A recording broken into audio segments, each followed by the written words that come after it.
तर बघा काय बातमी आहे, केंद्रीय सरकारी कर्मचाऱ्यांना अलीकडेच सरकारने 3% वाढीव महागाई भत्ता लागू केली आहे. जुलै 2025 पासून केंद्रीय कर्मचाऱ्यांना 3% भत्ता वाढ लागू झाला आहे. आधी सरकारी कर्मचाऱ्यांना फक्त 55% दराने महागाई भत्ता दिला जात होता. मात्र या वाढीमुळे आता केंद्रीय सरकारी कर्मचाऱ्यांचा महागाई भत्ता 58% इतका झाला आहे. असून ही वाढ जुलै 2025 पासून प्रभावी आहे.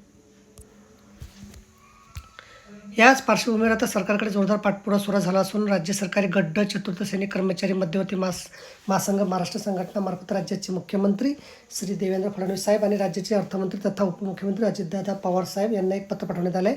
यामध्ये त्यांनी राज्य सरकारी कर्मचाऱ्यांना देखील केंद्राच्या धर्तीवर 3% महागाई भत्ता वाढ लवकरात लवकर मंजूर करण्याची मागणी केली आहे. महासंघाचे 2 दिवसापूर्वी अर्थात 16 डिसेंबर 2025 रोजी याबाबतचे पत्र मुख्यमंत्र्यांनी उपमुख्यमंत्री महोदयाला सादर केले आहे.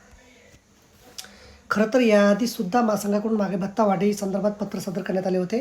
मात्र यावर अजूनही सरकारकडून कोणताच ठोस निर्णय झालेला नाही आणि म्हणून आता पुन्हा एकदा महासंघाने मुख्यमंत्री आणि उपमुख्यमंत्री या दोघांना महागाई भत्ता वाढीबाबत पत्र सादर केले आहे.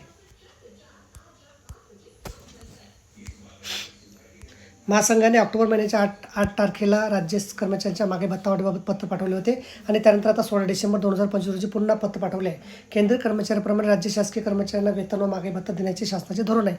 त्यानुसार राज्य शासकीय कर्मचारी आणि निवृत्तीवेतनधारकांना केंद्राप्रमाणे वर्षातून 2 वेळा महागाई भत्ता वाढ दिली जाते. केंद्रीय कर्मचाऱ्यांना जुलै 2021 ते पासून 2025 ते पासून 3% महागाई भत्ता वाढ झाली असून त्यानुसार 55% वरून 58% महागाई भत्ता वाढ झाली आहे.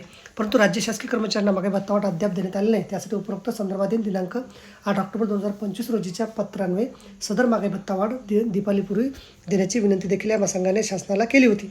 तथापि त्यांची दखल घेण्यात आलेली नाही. तरी राज्य सरकारी कर्मचारी व निवृत्तीवेतनधारकांना केंद्राप्रमाणे 1 जुलै 2025 पासून 3% महागाई भत्ता वाढ थकबाकीचा तात्काळ मंजूर करावा अशी आपणास पुढची विनंती आहे. अशा प्रकारे मागणी केलेली आहे.